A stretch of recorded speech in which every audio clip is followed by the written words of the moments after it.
One of the keys to happiness and success is believing that we are worthy and deserving of it. Many times we let fear, self-doubt, and stories from our past limit what we are able to achieve. In this episode, we sit down with Marisa LaRen and talk about lessons life has taught her and how she has learned to prioritize what's important to her in life.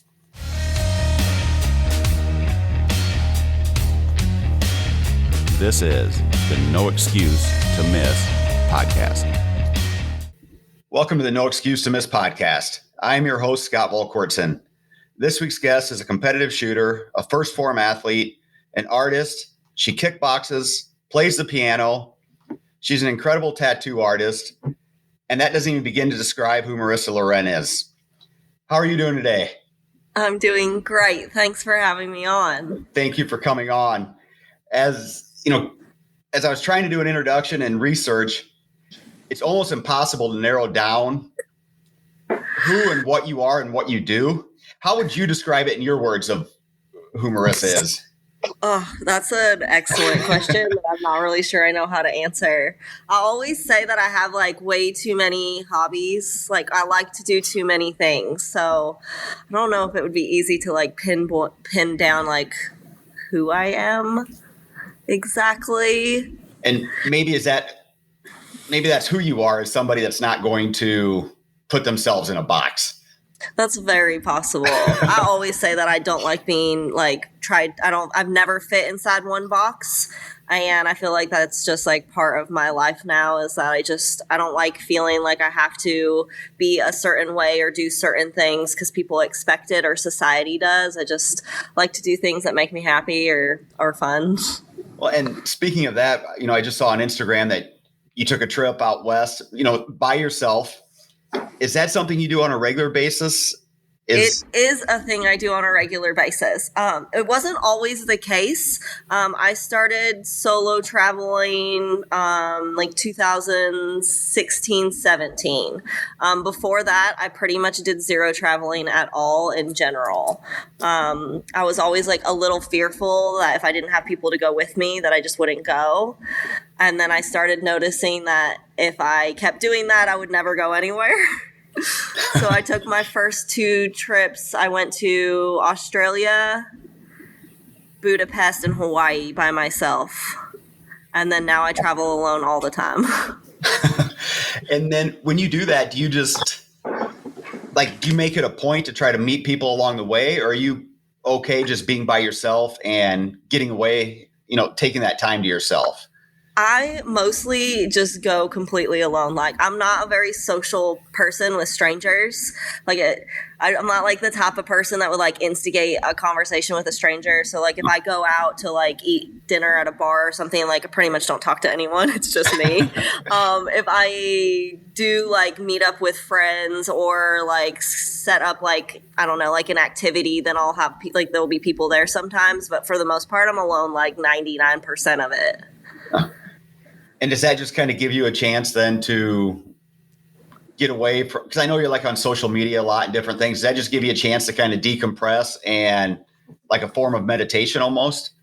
It is. And it is I feel because a lot of times work events or social media, you have to be around people a lot.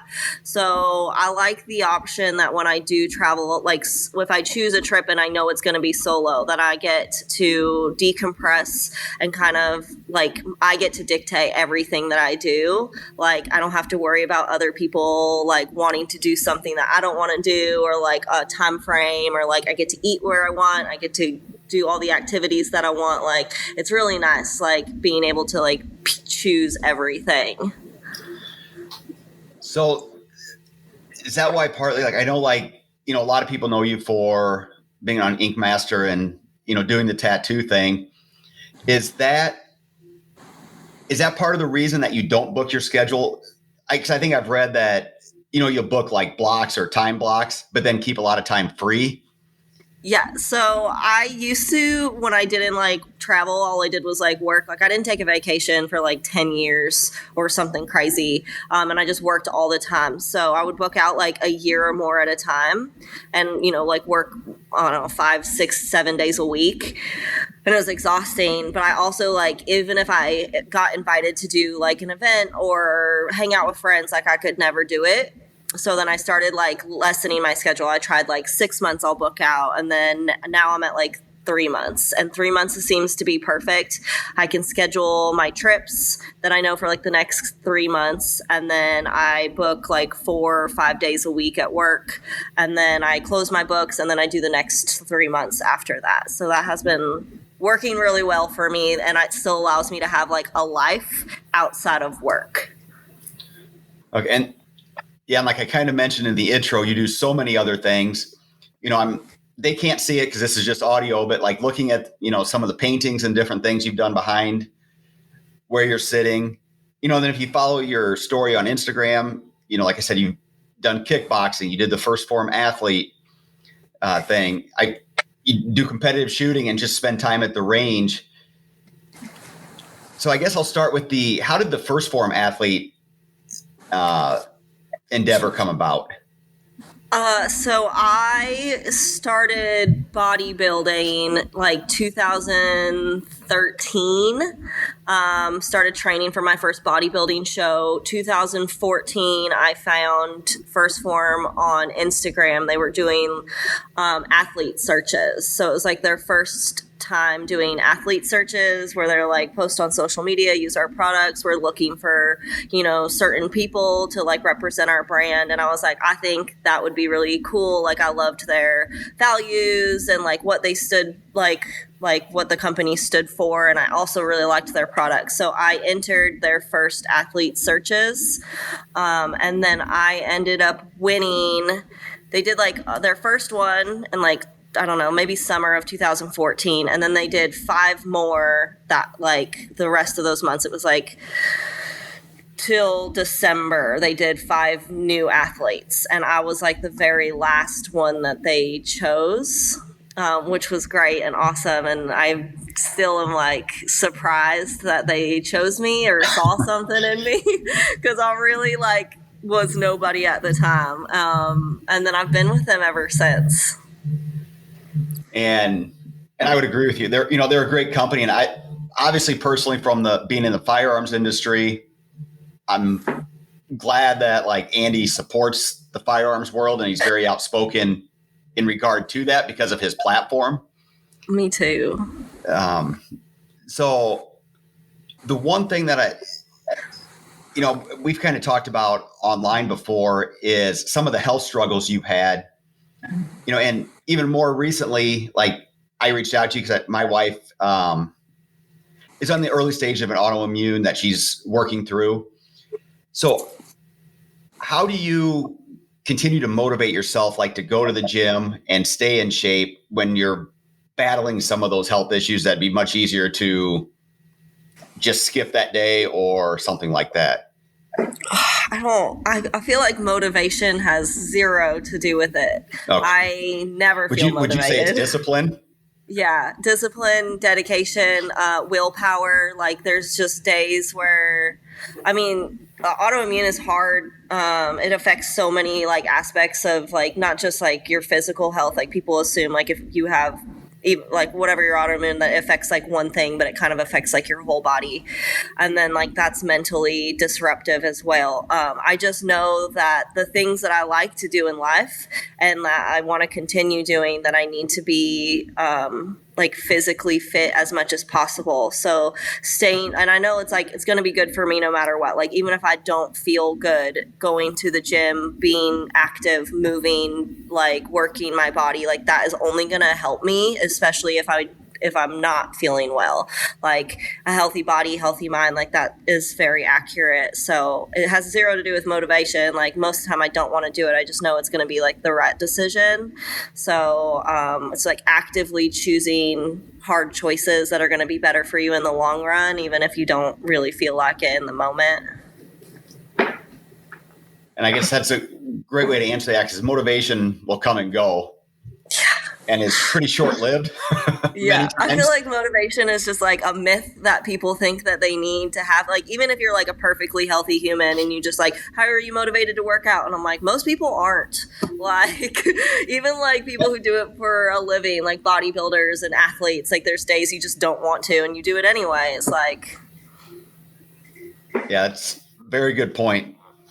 You know, and I've talked to a couple different bodybuilders, and yeah, they'll talk about, you know, they're like a lot of times the rest of us where they have a day, like whether it's leg day or whatever, that they're not excited about it. They don't want to go to the gym. They'd rather be anywhere else, just like any other job. exactly. So how did you get into the shooting world?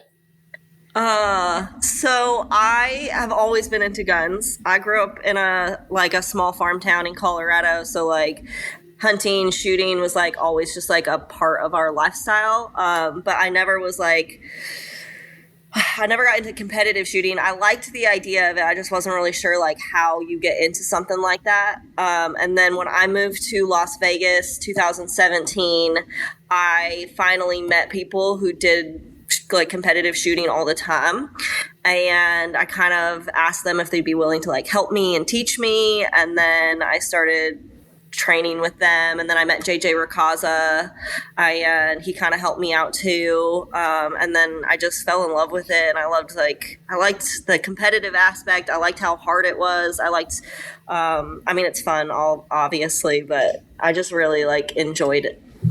Well, and that's the one thing I found about a lot of those top level competitors is they are usually more than willing to help. Oh, for sure. You know, a lot of times they want to bring new shooters in, new competitors in, but it can be so intimidating to try to approach them or reach out to them. But yeah, you know, JJ and so many other ones that I've met have always been more than welcoming, and you know, and I've seen them during the middle of competition answer questions to new shooters, be willing to help on their equipment, whatever it might be. Yeah, the shooting community has been like really kind and helpful. Like they're very like welcoming, which I think a lot of people get intimidated.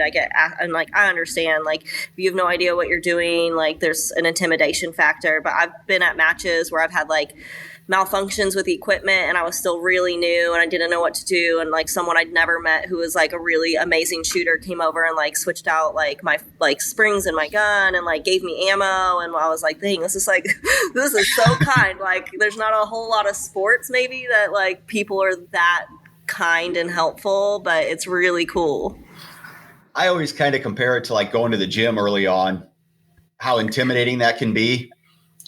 But most people there are willing to help. If you, 100%. If you don't ask them right in the middle of a set or something, because like in the shooting world, so many of us realize everybody has to start somewhere.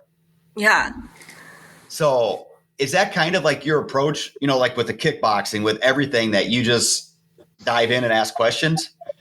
Yeah, pretty much everything I've decided I want to do, I just am like, I've tried to figure out a way to do it. So I'm like, I need someone who knows what they're doing to help me. So I just like reach out and I start everyone starts as a beginner, but I have no problem like sucking at things at first because I know it's the only way I'm going to like improve. So I recently started getting back into like hunting and like same thing. I was like, I know I need to find people to help me because it's really hard. Like you can watch a ton of YouTube videos. I don't feel like it's going to make you good at hunting. Same with like kickboxing. Like I watch all the videos in the world, but if I can find someone to like train me, I have a way better chance of like actually getting good at this. So that's just always been my approach, is find someone who's willing to help and then like go all in and like put your best foot forward. And do you not have so many people I think are afraid or have fear of doing that? Whether it be their ego gets in the way, their whatever you want to call it, and they just don't. I think too many times they let that ego get in the way, and then they have regret later on that they didn't try this or they didn't try that. Have you always been that way where you're just like, I don't care if I'm bad at this. I don't care what people think. I'm just going to go all in. I don't know if always.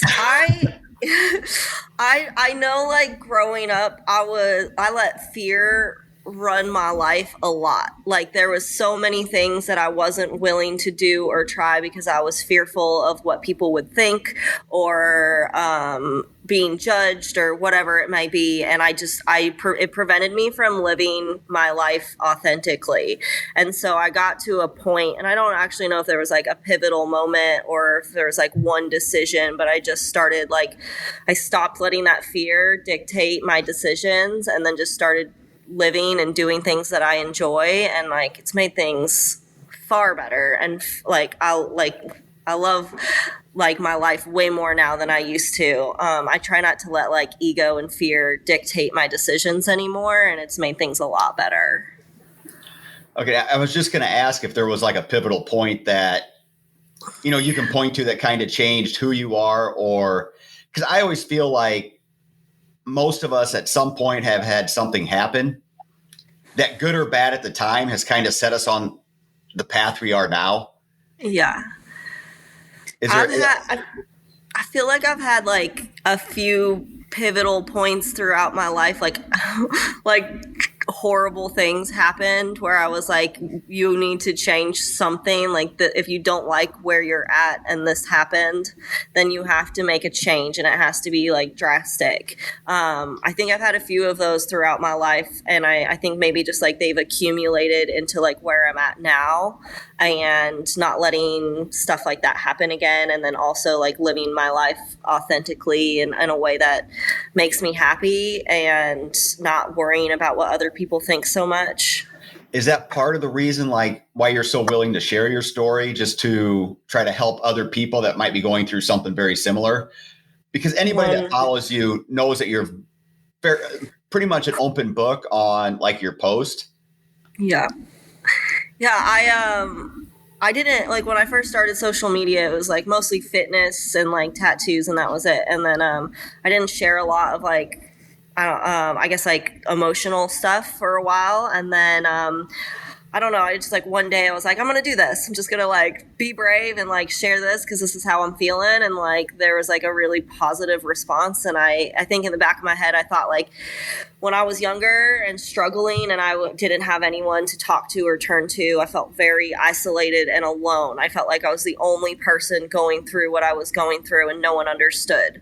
And now with social media, we have the ability and like a platform to let others know that like, hey, you're not alone. Other people are going through this, and like even people that you may like look up to or think have like better lives, like they still are going through something, and you're not alone, and it's going to be okay. So I feel like the more I share of that, the more like it helps me. Like I share stuff that I'm going through because I need to hear it, and then I'm like, if it helps someone else as well, like that's a plus. That's awesome. Yeah, I have a friend that always says that we get it wrong because we think our problems or our challenges are unique and our skills are common. He said, where in actuality, our skills and talents are unique, and many times our problems are very common with what other people are going through. I love that. Yeah, and it's something I always fall back on just because, and he says it way more eloquently than what I just said there. But, basically, talking about how to, if people can open up and, be willing to reach out and ask questions, it becomes so much easier. And I think that's I think it's become much worse over the last couple of years, as so many people have been isolated and all they have is maybe social media. They're not doing in-person events or whatever it might be. And I think, we're just on the cusp of seeing so much of what might go on with like the mental health side of all these lockdowns and everything that way. Yeah. I think social media is great, but I think in-person interactions are far more conducive for mental health, like than social media ever could be. I would agree with you. And I assume with some of the posts and different things that you do, that you probably have your share of, I hate the term haters, but the people that, for lack of a better term, are haters. How do you tune them out, or do you just figure that's part of the territory? I will say, I think I am very fortunate that I don't have that many. which I don't really know what the reason is why, because I know people who post far less like real shit and they have far more hate. I don't know, but I'm very fortunate that it's not a lot.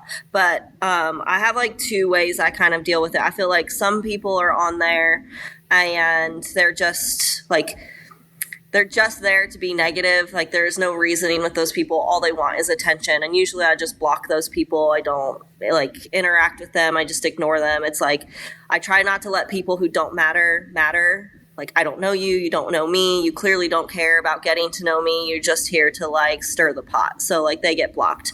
And then other times I see people post stuff and I'm like, oh, this is coming from a place of either like projection or like low self-esteem, and maybe I can talk to you in a way to see like why you're feeling this way, because I know it has nothing to do with me and everything to do with you. And then maybe I can like change their mind, or like maybe they'll see like the error of their ways.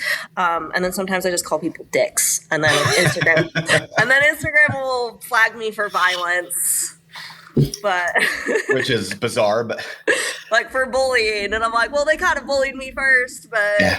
Okay. And that's like something I've noticed is like you have like a very like deep way of thinking and looking at things. Has that something that you've developed over time, like through reading books, through being around the right people, or have you always like been very like a deep thinker? I think I've always been a deep thinker, but I think I have cultivated that skill over time. Definitely with like reading, having conversations with people I don't share like either like the same views or just like different points of views. I feel like it's really important to talk and have relationships with people you don't agree with all the time, because they expand your mind. If I'm only surrounded by people that share the exact same opinion as me, like I'm never going to grow. And I don't like that. I think that happens a lot with like social media too. You have like confirmation bias, and you have these like always surrounded by stuff you just agree with, and I don't think that's very healthy. So I've definitely cultivated it. I try to be like open-minded as much as possible and think about things in different ways than just like how they're presented. So a little bit of both. And do you think your travel helps with that too? Yeah, going to absolutely. See like different parts of the world and being around different cultures and different people? 100%. Every time I go to a new country, especially a country that's like when I went to Egypt is really poor, like super poor, and I don't like just staying in like just the touristy parts of countries when I visit. Like I want to see a little bit of everything. Like Egypt's beautiful, so yeah, I want to see like the pyramids, but I also want to see like where people live and like where they eat and like how they live normally, and just to get like a perspective of like how things really are. I think a lot of times, like especially here in America, like we're so very privileged and we don't even realize how privileged we are. Like our poorest poor are better off than a lot of other countries. So it definitely puts things into perspective and kind of like lets you see like just how fortunate we are, and then like open your mind to like how other things are in the world and not just in like your little world.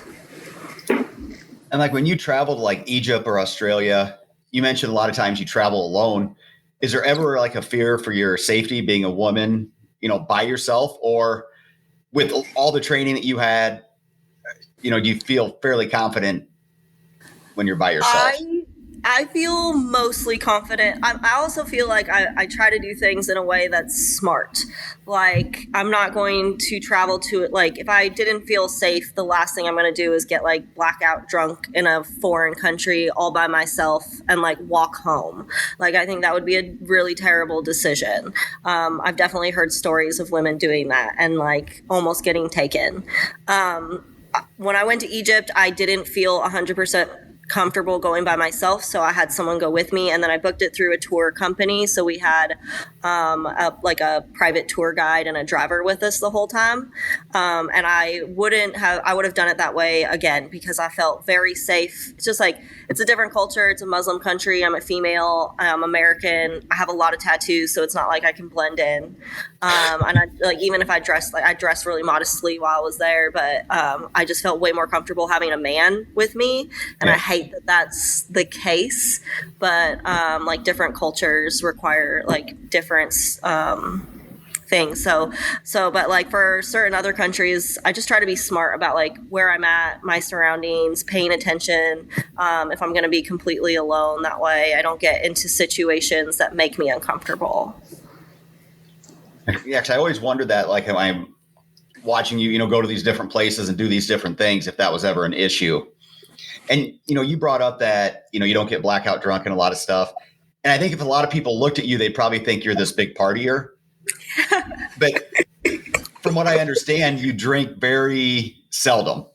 Yeah, almost never. And even when I do drink, it's like my max drinks are like 2 usually.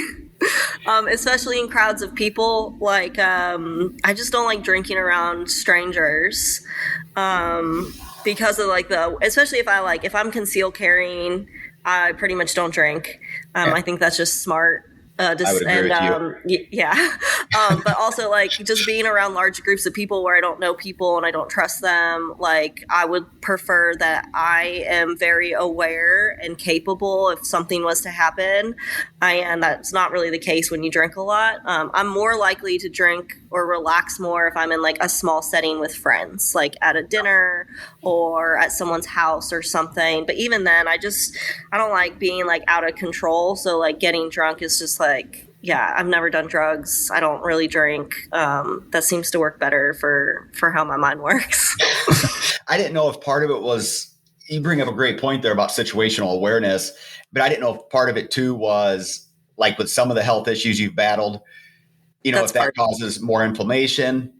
So alcohol definitely messes like with I have a ton of inflammation, just obviously autoimmune and everything, but alcohol definitely exacerbates that. So it's not even good for me anyways, and it doesn't make me feel good.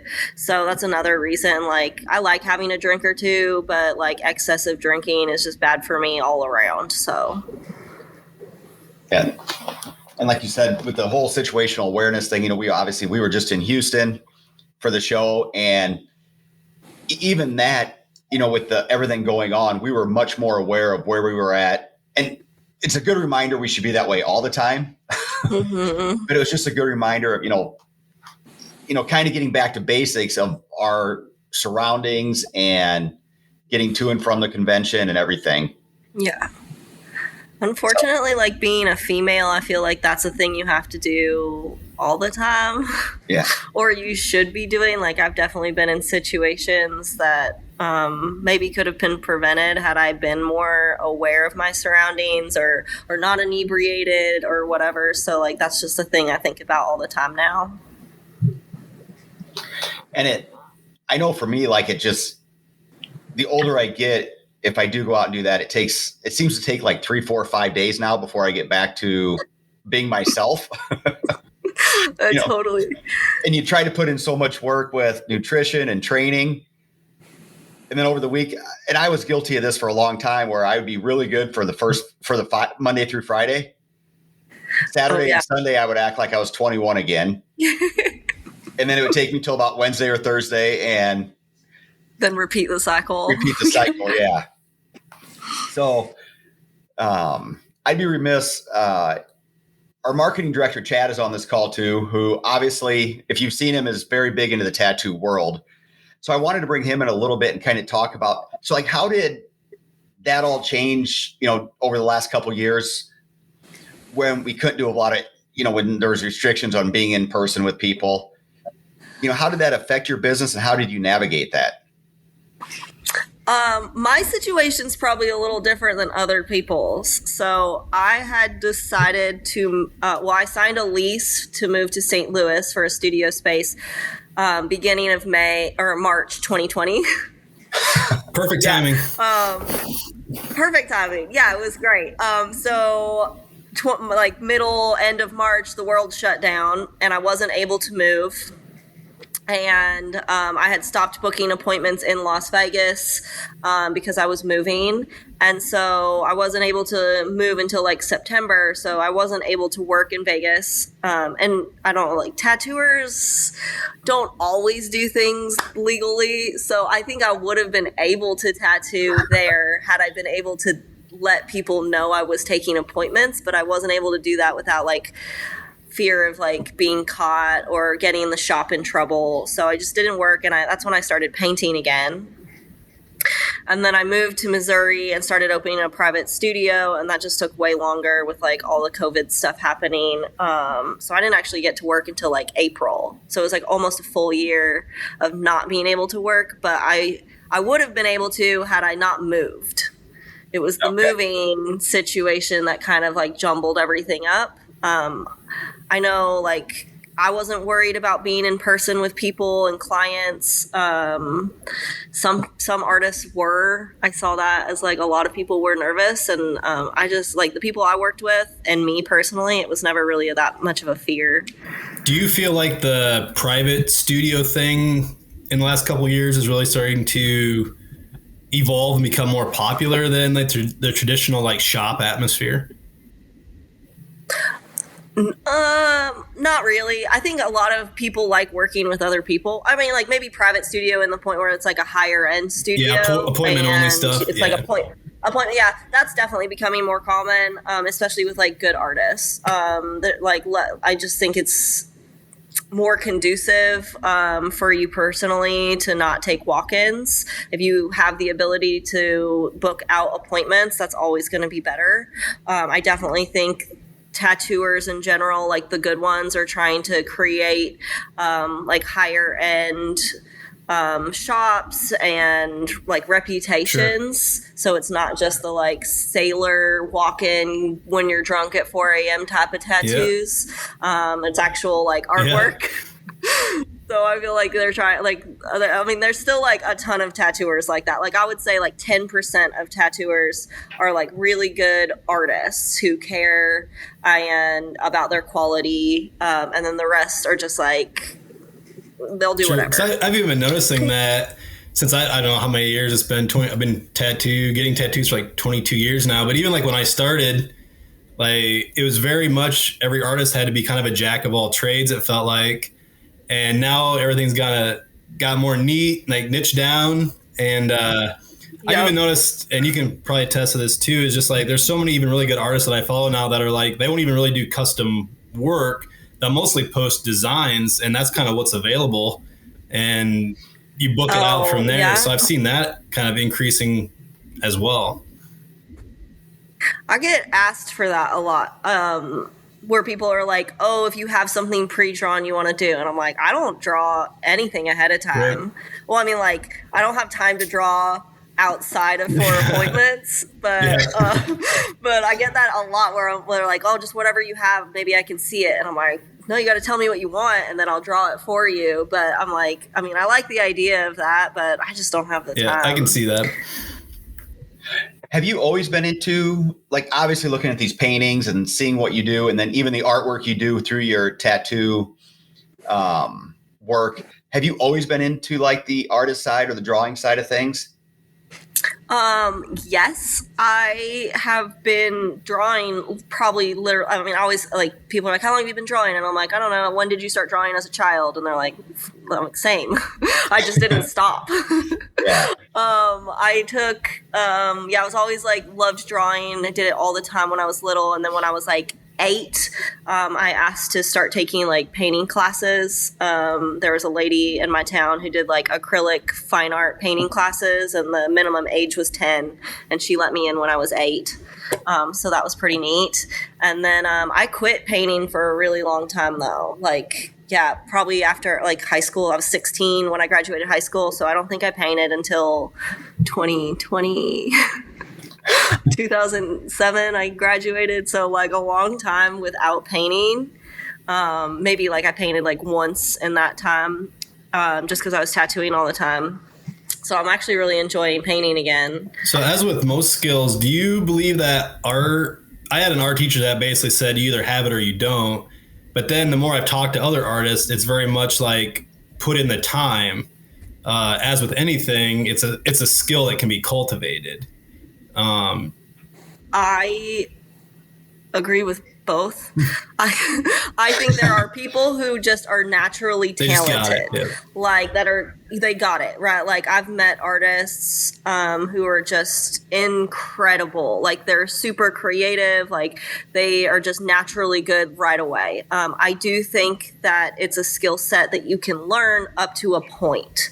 Like you can teach someone how to recognize like spatial awareness and like shapes and shadows, and like they can improve their drawing or painting skills. But I think when it comes to like just raw talent, obviously that's something you can't teach or cultivate. Like I look at some people, I'm like, I can get better to a point, but there's always going to be someone out there where I'm like, I could never. Yep. I could never be that good. Like I don't know what is in your bones or your soul, but I don't got it. Well said. And it's, how do you kind of organize your time? Or because I'm intrigued by like all the different things you have going on. Do you have like a system that you kind of organize your time with, or do you just very spontaneous with, I'm going to do this now, or I'm going to work on this now? No, I'm pretty structured. I guess it like depends on the days that I tattoo, because those days are purely for tattooing. I work like 12-hour days usually, with like getting to the shop, setting up, tattooing, and then I usually draw after. So like super late at night. So like those days are dedicated for that. I try to schedule off certain days for where I need to get, like if I have to plan trips or schedule appointments, do all that. I do that in like a certain time, and then I always schedule out all of like my trips, like my vacations, obviously way ahead of time. And then like I have a paper book or calendar that I use, and like my whole life is in that. So I book my life out like 3 months at a time, and it's pretty structured. I assume then, do you have like a pretty structured morning routine? Yes. Yeah, again, like on my days off, it's a little looser. The days that I tattoo, I pretty much like, I get up, I get ready, I go to work. Like, it's not like, it's nothing crazy. I just like, and then I do a lot at night. Like my nighttime routine is probably like when I get home, like I journal, I draw, I like prepare for the next day. My days off is when I like have a little more free time with, if it's like whatever I'm doing, I'll like make coffee, I'll go outside, I'll journal in the mornings. Yes, and I'm the other way. My mornings are usually the structured part where I do journaling and all those different things. And then my evening is usually just whatever comes with it. That makes sense. I feel like that's probably most people. Yeah. I've always been like a nocturnal person. So like at night is kind of where I'm like, oh, I'm going to do all of this. And that was when I was younger. That's the way I was, is I would, I always had the belief I'll sleep when I'm dead, and I would stay up all hours of the night doing work. And now it's completely flip-flopped. If I stay up past 8:30 or 9, it's a shock. Oof, I love that, though. I wish I could go to sleep. I mean, I'm still at work at 9:30 at night. I'm up early, like I said, and I get, I have a very specific routine that I follow. But then, 8:30 or 9 o'clock comes, and I'm done. I'm out. I love that. I wish that I could do that. I would prefer to wake up earlier and go to sleep earlier, but my body has other plans. So, So one of the things you mentioned was like reading gave you a lot of like your perspective on things. Is there a book that you recommend to people that has like one or two books that you always come back to, or is it just what's ever in the moment? gosh, there are so many books. I think it would dictate like what they were looking for. Like there's like situations, or there's definitely books that I'll reread a bunch of times, but it kind of just depends on how I'm feeling, or what it's for, like a purpose. Like, cause I like reading all different types of books. Like fiction, fantasy, biographies, like textbooks even. I like reading and learning. But I don't know if there's just a couple books that I would recommend to every single person. There's like some self-help books that I like that I recommend to a lot of people, like The Magic of Thinking Big. That I've read that book like 3 times because I still haven't completely gotten it into my head. That one's amazing. I don't know. There's a lot of there's so many books out there. Was there any books that you read that kind of helped you get over your fear of like starting something new? Because I feel like I come across a lot of people, and I'm guilty of this myself, where I'll come up with every reason in the world not to start something new. And then if I finally do, I'm like, why didn't I do that 10 years ago? Or why was I so worried about this? When the reality was nothing like what I had built up in my head. I've read a few books that I think have helped. I don't know if I read something specifically. My thing when I with self-help books, usually for me, it's not a fear thing. It's a self-sabotage thing. Okay. I don't believe that I deserve success or happiness. So I read books, and that's usually the things where I'm like, oh, this is what I needed to hear at this time. The fear thing, not so much anymore. I know I have read a lot of books that let's see, Grit is a good one. Atomic Habits is a good one for stuff like that. Magic of Thinking Big was really good. I know a lot of people let's see, there's one Unfuck Yourself. That one was fine. But those are all really good books for people who are fearful, I feel like. And I feel like, at least for me, I've read a lot of those books, and I would still struggle. I always struggle to take action on them. And I never could figure out why I would keep reading book after book after book. And a lot of them all say the same thing. Yeah, they do. Just in a different way. But I would keep reading them, I think, just so I could keep delaying having to actually take action. And you brought up an interesting point that you said you don't think you're worthy of success or, that part of it.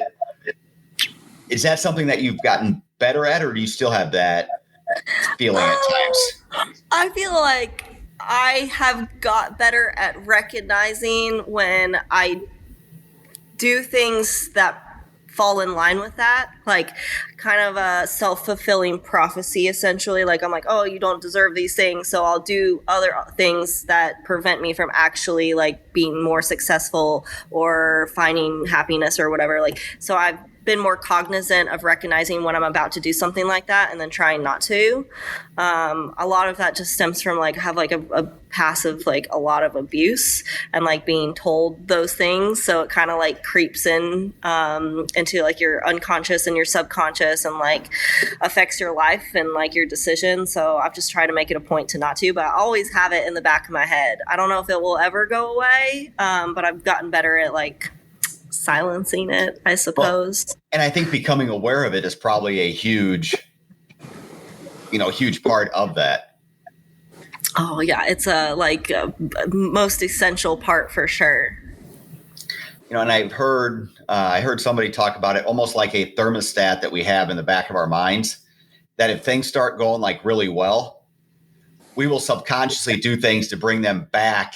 And I think it's Ed Milet that talks about it, that if your thermostat is set at 75 degrees, and let's say let's just use financial success as an example, and you start to creep up and keep getting, towards 100, 125 degrees, you will subconsciously do things to bring yourself back down to where you think you should be. And I had never looked at it that way, but I know I've done it with different things, whether it be fitness, health, financially, or whatever. And it's interesting when we dive into how our past can almost define us at times, and our identity.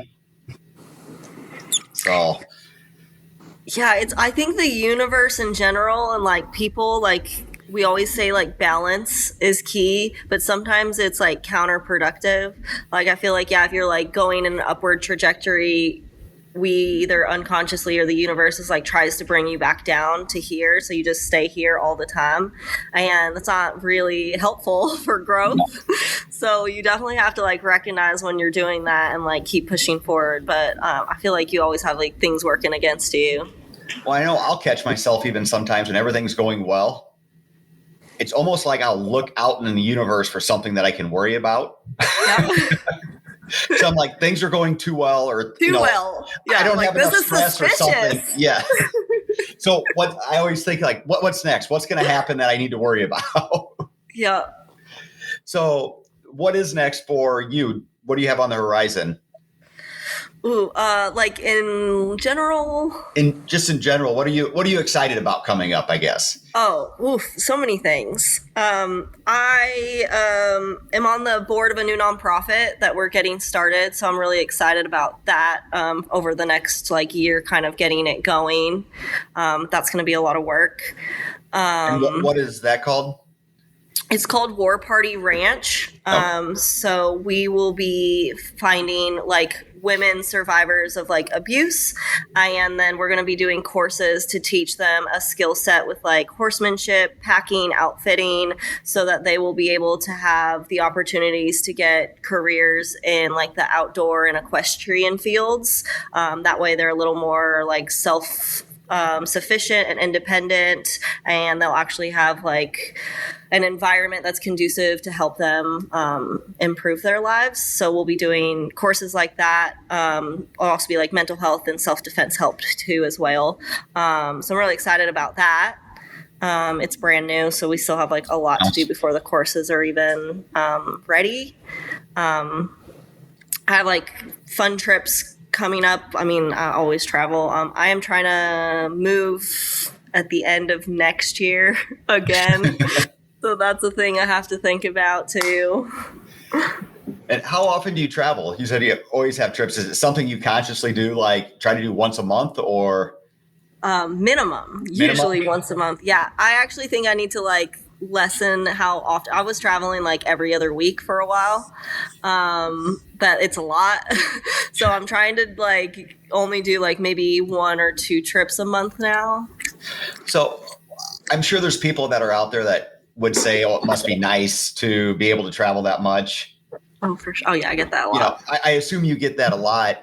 And how do you respond to that? Because I know, 1, you work your butt off to be able to do that. 2, you make it a priority. Yes. Yeah, I get like, not usually like that's nice. Like, people like, what do you do? How do you afford that? And I'm like, well, like I don't spend a lot of money on things. Like things aren't really important to me. And when I'm home, I literally work pretty much every day that I'm home. And so like my reset time, my days off are all accumulated for that travel time. And that's when I don't work. And those are the days off I get.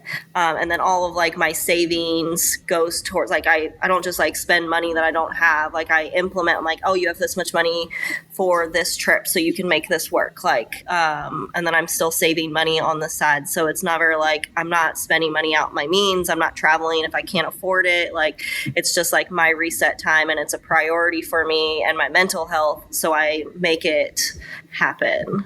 Anyone can do it if they really wanted to, maybe not as often. Like I'm pretty fortunate my career allows me a lot of like independence, and I get to make my own schedule. And it seems like that if you wanted to work more, I'm sure you could probably increase your income and all that, but you would rather be able to take these trips and have that freedom to yourself, where the experiences are more, like you said, experiences are more important than material things that you could accumulate.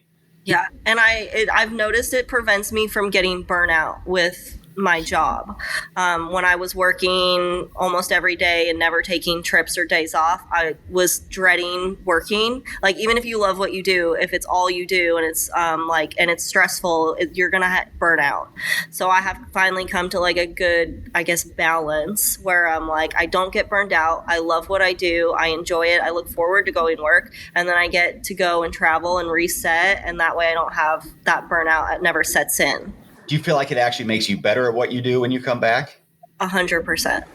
Because I'm like looking now, now I always look forward to, and I get to like choose projects that I enjoy. Like I'm very fortunate. Like it's not, I guess not just because of me, but like my clients are really great, and I get to choose projects that I am excited about and really interested in doing. So that also makes it so that like burnout doesn't happen, where I'm not just taking on stuff that I'm not excited about just to make money.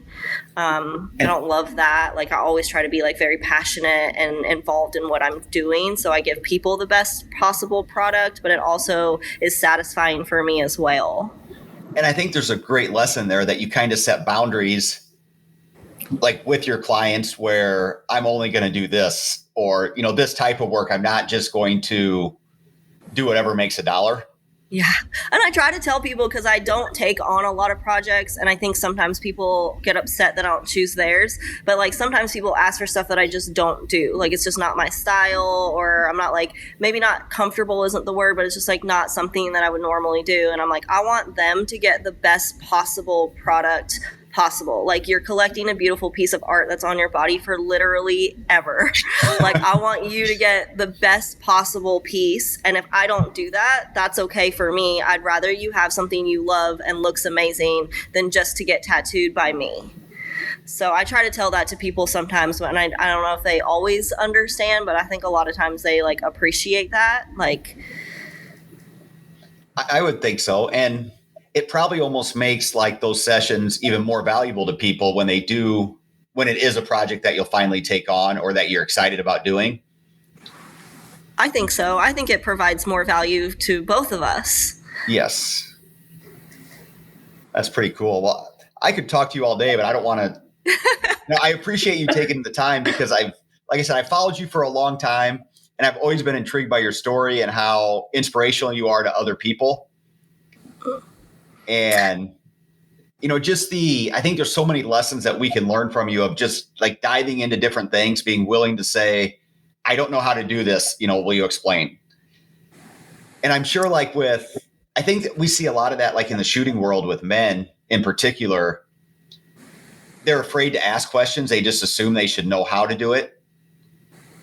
And then they never really fully realize their potential or how much fun it can be, or even in the hunting world, because their ego gets in the way of saying, hey, can you show me how to do this?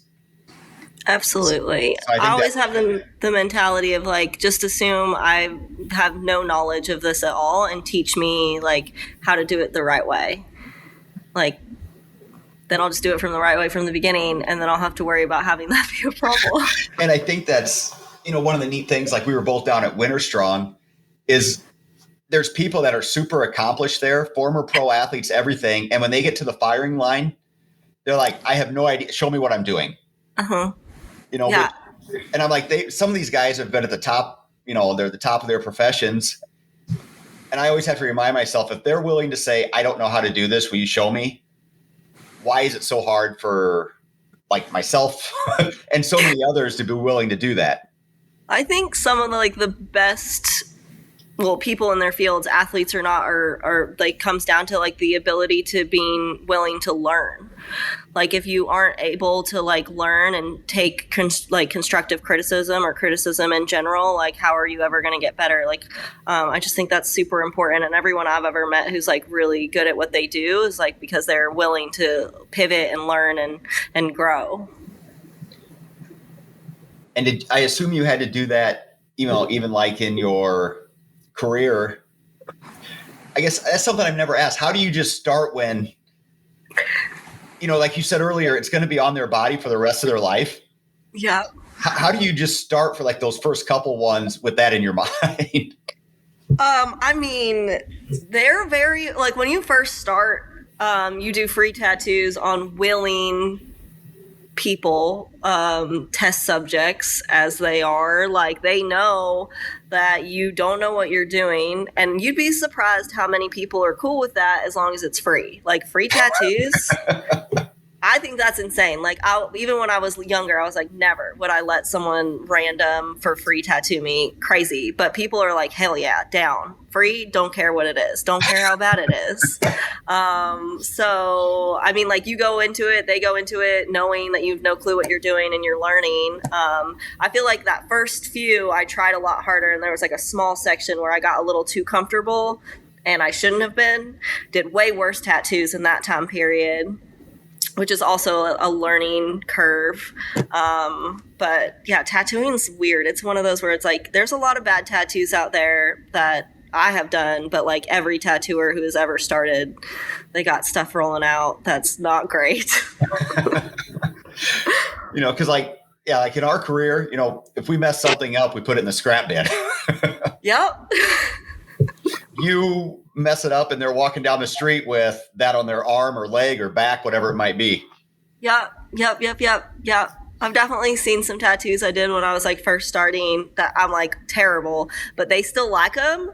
So like I had a girl, I had only been tattooing a couple years. I tattooed her a long time ago, and she came to Vegas to get it touched up. And I was like, do you want me to like change this? And she was like, I know your style's different now, but she's like, I really do love it for what it is. So could you just freshen it up? And I'm like, that is really sweet, but you're crazy. Like this is, but I'm like, well, that's good. At least you still like it. Yeah. Well, that's awesome. Where can people find you online? Just Instagram, mostly. Yeah, I have my 2 pages. So I have my professional page, which is Marisa LaRen Art, and then my personal page, which is marisa.laren. And as long as you quit calling people names and bullying people online, it'll be there. I get shadow banned all the time. Which is, and I think we're getting to a point that, like with what Elon Musk is doing with Twitter, exposing them, I'm hoping we get to the point that this becomes a thing of the past, because, I've said this before on the show, is like for our company Instagram page, many times you have to type it all the way out to get to it. Yep. That was what was happening for me too for a while. Yeah. Which makes it hard to grow and, do different things, but I guess it's the system we have to play with it. It's really unfortunate, especially for like firearms companies or knife companies, or if you're a person who posts either of those things, they are immediately like shadow banning that's content, which is hard for companies, but also for like creators. When I was talking to the guys like at Montana Knife Company, they were trying to even promote an ad just with a t-shirt on it, and it got taken down. That is so insane. Yeah, and they purposely, kept any sort of knife out of it. Yeah. I believe it was just their MKC logo, and it got taken down. Gosh, that's so frustrating. Yeah. And, it's why like in our industry and in their industry, you have to work with so many different people to help promote your brand. Yep. Because we are so restricted.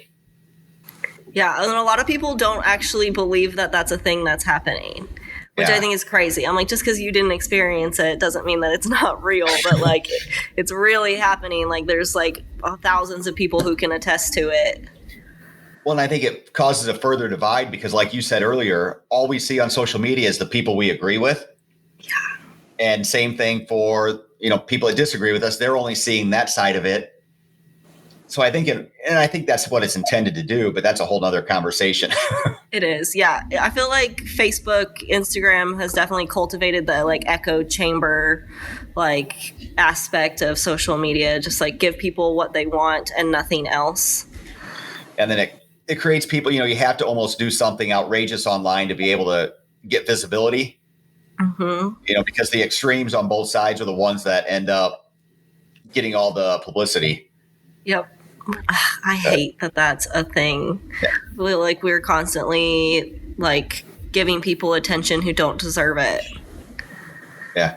And it's unfortunate because like so much of your messaging that you do is so good and so helpful that that's being missed by so many just because you may have posted a video shooting. Yeah. So. Yeah. I notice like my content goes up if I have like swimsuit on versus full clothes. And there has been times where I have used that to my benefit, but I hate that that's a thing that exists. Like, it really bothers me. But I think I've seen you post, and you'll even say that I do say it. It's time to change the algorithm. This is why I'm posting this. Like, because I've been shadow banned, and I'm here to fight back. And then that always gets like way more views than I've had on anything else. And I'm like, this is so good. Well, once again, thank you very much for taking the time. I appreciated it. Oh, thank you so much for having me. It means a lot to me. I look forward to speaking with you again. Thank you. Me as well. And thank you guys for listening. And as always, if you ever have questions, hit us up at podcast@volquartson.com.